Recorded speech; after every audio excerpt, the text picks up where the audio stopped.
pangkat, jabatan, kedudukan, harta, ilmu, tidak akan pernah memberikan kepada kita pertolongan, menjadi bekal yang terbaik saat meninggalkan dunia ini. Karena itulah Nabi mengingatkan, setiap tempat punya bekalnya masing-masing. Anda dari Indonesia ke Malaysia, apa dipikir semua yang di Indonesia bisa berlaku di Malaysia? Tidak. Anda dari Indonesia ke Amerika, apakah uang yang berlaku di Indonesia laku di Amerika? Tidak. Belum tentu bisa digunakan. Mas sekarang kita dari dunia akan berpindah ke alam selain dunia. Apakah akan menggunakan bekal dunia? Kata Allah, tidak. Bekal yang dibawa saat berpulang dan kita katakan meninggal dunia itu hanya satu, yaitu amal saleh. Di dalam Al-Quran tidak disebutkan amal saleh kecuali dengan kalimat zikrullah. Zikir. Zikir. Zikir. Zikir adalah nama lain dari amal saleh.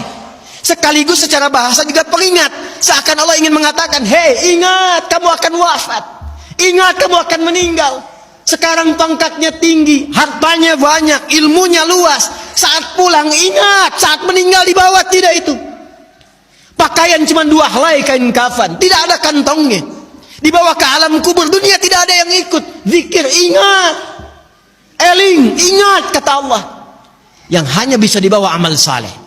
Karena itulah ketika Allah meminta kita menunaikan amal saleh, semua amalnya disebut dengan zikir. Bukankah kita diperintahkan menunaikan salat? Salat dalam Al-Quran disebut dengan zikir. Quran surah ke-20 Taha di ayat ke-14. Innani anallahu la ilaha illa ana fa'budni wa aqimis salata li dzikri. Baca Quran, Quran disebut dengan zikir. Quran surah Al-Hijr di ayat yang ke-9. Inna nahnu nazzalna dzikra wa inna lahu lahafizun. Menghafal Quran disebut dengan zikir. Disebutkan 4 kali di surah Al-Qamar ayat 17, ayat 22, ayat 32, ayat 40. Wa laqad yassarnal Qur'ana lidzikri fahal mim muddakir.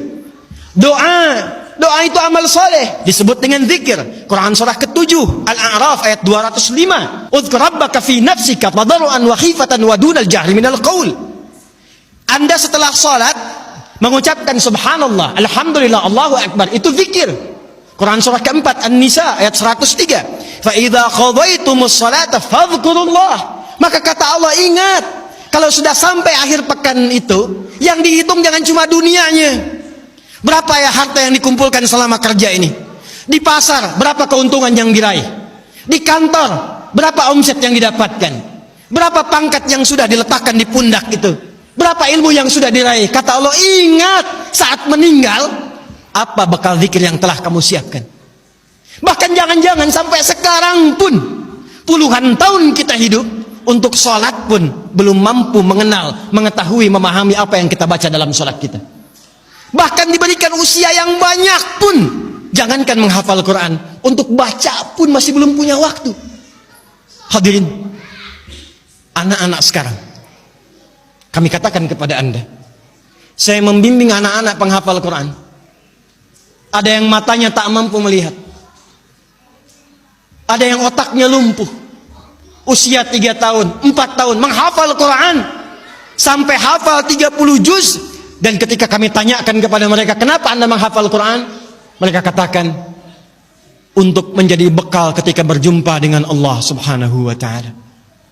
Ada seorang anak matanya buta. Orang katakan buta, kami katakan ditutup matanya oleh Allah supaya tidak memandang maksiat. Dia menghafal Quran, bapaknya menggendong, menaikkan ke motor, diantarkan ke penghafal Quran sampai selesai hafalan Qurannya. Ketika dia pulang ditanya, kalau kami ingin berikan hadiah, apa yang kau harapkan? Kata beliau, saya hanya ingin doa saja, supaya Allah meringankan hisab saya di hari kiamat. Saya ingin katakan, ya Allah, saya mengakui saya banyak berbuat dosa, maka mohon dengan Quran yang telah hamba hafalkan ini, kurangi hukuman kami ya Allah, ringankan hisab kami ya Allah.